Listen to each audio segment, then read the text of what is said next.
የትግራይ ህዝብ ሆይ የእውነት ጊዜ አሁን ነው። ወንድሞቼና እህቶቼ የትግራይ ህዝቦች ለዘመናት በህወሓት የጥፋት መንገድ የተነሳ የከፈላችሁት መስዋዕትነት ሊበቃ ይገባል። የህወሓት የክፋት ጥግና የጥፋት አድማስ አሁን በግልጽ ታይቷል። ህወሓት ስልጣኑን ለማስጠበቅ ሲል እልፍ አላፍ የትግራይ ወጣቶችን ለእልቂት ዳርጓል። 13 years. They killed a 13-year-old child. Yes. ህዝብን ለረሃብና ለስቃይ ዳርጓል። የትግራይን ምድር አውድሟል። የፌዴራል መንግስት ለሰላም ምን ያህል ዋጋ እንደከፈለ ባለፉት 2 ዓመታት ውስጥ ብቻ ማስተዋል ይቻላል። መንግስት የትግራይ ህዝብ የገዛ ወገኑን መሆኑን አምኖ ሰላምን ለማስፈን ደከመኝ ሰለቸኝ ሳይል ሰርቷል።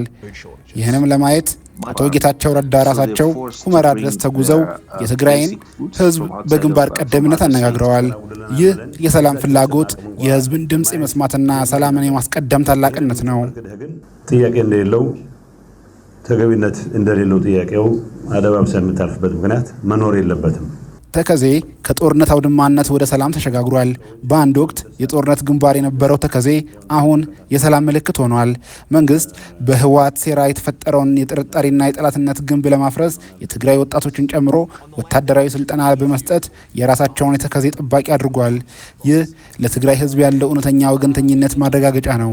የትግራይ ልጆች የራሳቸውን መሬት እንዲጠብቁ ስልጣን መስጠት ሰላምን የማስፈን የመጨረሻው ጥግ ነው።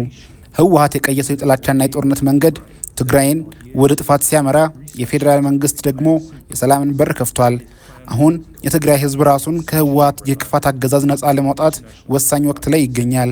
የጌታቸው ረዳ ቡድን ለሰላም የዘረጋውን እጅ ተቀብለን ከደብረ ጽዮንና መሰሎቹ የጥፋት ኃይሎች ራሳችን ማዳን አለብን። የትግራይ ህዝብ ከዚህ በኋላ በከንቱ ጦርነት መማገድ የለበትም። የሁመራውን ስብሰባና የተከዜን ጠባቂዎች እውነታ ተመልከቱ። ሰላም፣ ልማትና ብልጽግና በትግራይ እንዲሰፍን የሰላም ጎራውን እንቀላቀል።